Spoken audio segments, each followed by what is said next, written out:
Hey, it's Brittany with Mountain TV, and we have our weekly CAIC Avalanche Safety Report. We've got the wonderful Brian here, and we have a lot to talk about because the wind is gusting and moving a lot of snow around, especially in the backcountry. And you're going to tell us a little bit about what to look out for. So the floor is yours. Let's hear all about it, Brian. Yeah, thanks for having us back. And yes, things have changed quite a bit. Our long dry period, which coincided with a long period of low danger, are gone. You don't expect to see low danger in the backcountry for the foreseeable future. That's because we did get fresh snow, and like you mentioned, we got the wind. So that's great for recreation. It's great for our snowpack, but it does come with an increase in avalanche danger. So it's important that people change their mindset as we head into this holiday weekend. These images show what the wind did. So we got little bits of new snow. Some places got, up to a foot or even more.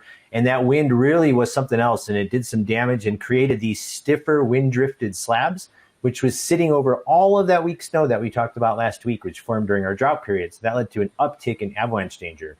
And you can see obvious signs of wind loading, and these kind of fat, smooth, sculpted surfaces are the ones that are really going to be the most dangerous. You can see here, we've highlighted some wind-loaded slopes. These are the places where you're most likely to trigger avalanche. This is going to be the same pattern as we move into the weekend, but it's going to get even trickier because we're going to get more snow. So those wind-loaded slopes and those hard drifts are going to be harder to identify, which means people just need to have a wider buffer as they're moving around and underneath avalanche terrain. We will still have obvious signs of instability with new snow that fell on Wednesday night and another pulse that's coming late on Friday and into Saturday.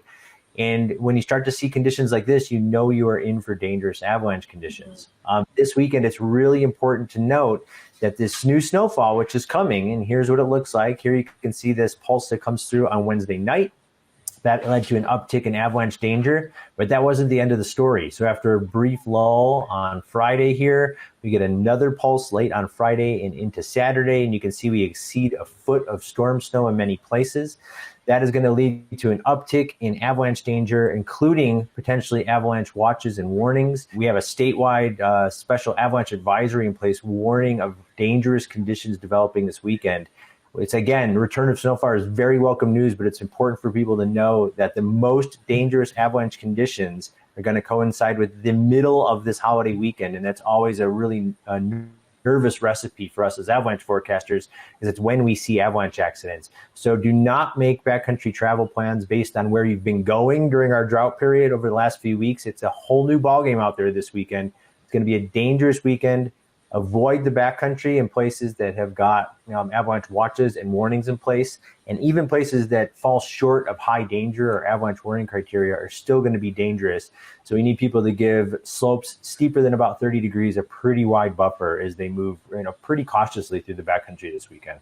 I need 3 top tips if you find yourself in that situation this week and where you happen to be somewhere you don't want to be. What are your 3 top tips? Yeah, is one, make a travel plan before you even consider going into the backcountry, and then stick with your plan. People often get into trouble and they make changes in the field or on the fly because something looks attractive.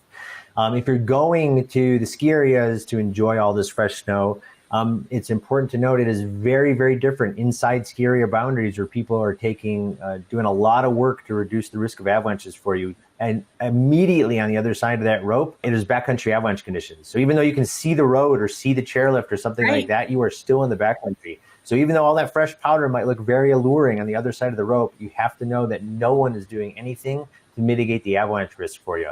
So make a plan, stick with it. Do not cross rope lines or enter into closed terrain without a really serious travel plan. Fantastic. Thanks so much for the insight. As always, Brian, we will see you next week for some more info. Thank you so much. And I hope you have a safe weekend as well. Yeah, thank you. We'll see you next week.